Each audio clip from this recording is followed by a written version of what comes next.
So what could happen now in your domain? Your domain used to be an interval. Now your domain could be what? An area, right? Because it used to be just an interval. Now the domain's on the floor. And the height would be the terrain of the function on top of that floor. So things got a lot more complicated quickly. So here is your, oh, that's not a good drawing. Let me do this.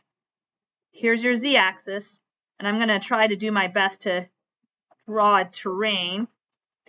Right, the one I gave you was just a rectangle on the ground.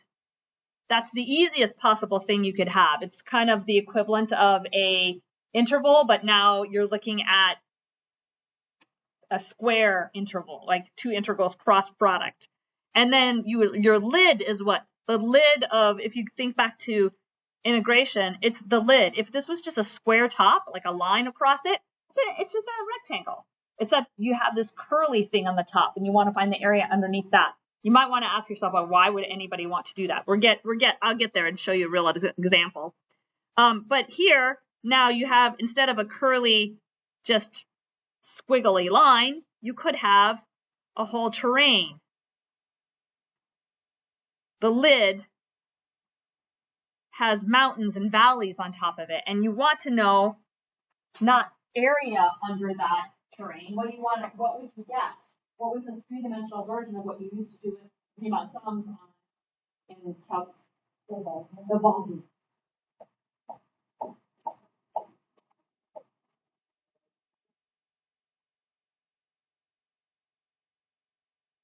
You're looking for the volume under the surface. Why this gets complicated and why students love it so much is because instead of just getting a square on the ground, you could get a blob on the ground. You could get weird shapes on the ground, and now you have to compute this double integral over a weird shape. Whereas in Calc 1, all you could get was A to B. That was it. You're here now for something more complicated. All right, so instead of let me see where I have that.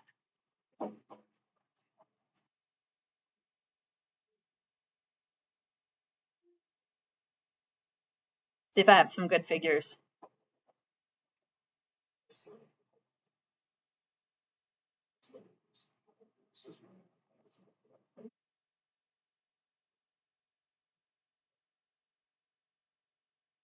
This is not fully going to be in the recording because I don't think I can resize my window, but the similar kind of thing that you have where you used to have just one sum for your Riemann integral, you have two. You have to sum over two different things.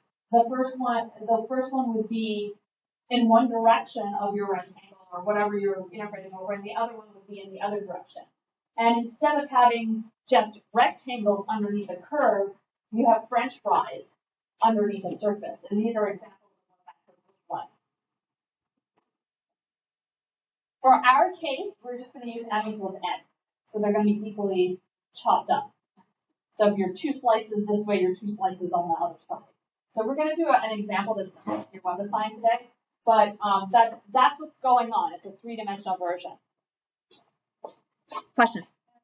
Like the R and like the other. The region. So remember I said that you could have a rectangle on the floor, but you could have a rug on the floor that is not a rectangle. And then you have to kind of define what that rug is with functions on the XY plane. They're like, yeah, there's a step-by-step method that you go about, so it's not like it's doable, right? What is the symbol that's like on the top? Is that just the... It's the equation editor, and it just won't let you do an integral with just an R on the bottom. So it forces you to have one. So it's nothing's in there. By the way, and we use this, and I use it in MRIs. Has anybody here ever got an MRI done? MRIs, they're amazing because they don't use radiation. They give you a full picture of the human body on the inside. We can see things, and we can estimate volumes. So I have done studies where we looked at placental volumes and how that correlates with, or how it has relationships with fetal growth. We can actually compute that volume. We also look at body composition. So there's bad fat and good fat. And we want to know usually how much bad fat somebody has. So anybody heard of these GLP-1 drugs that are out there, Wegovy, Ozempic? So they take off fat on your body, but you want it not to take off your lean and your muscle. You want to have it not take off the good fat. You want to take off the bad fat.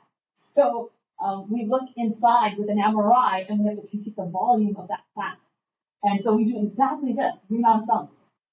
Compute those volumes. And we call them boxes. Instead of pixels, they're called boxes. Break them up in little cubes. So it's absolutely used. I want to show you a couple other examples.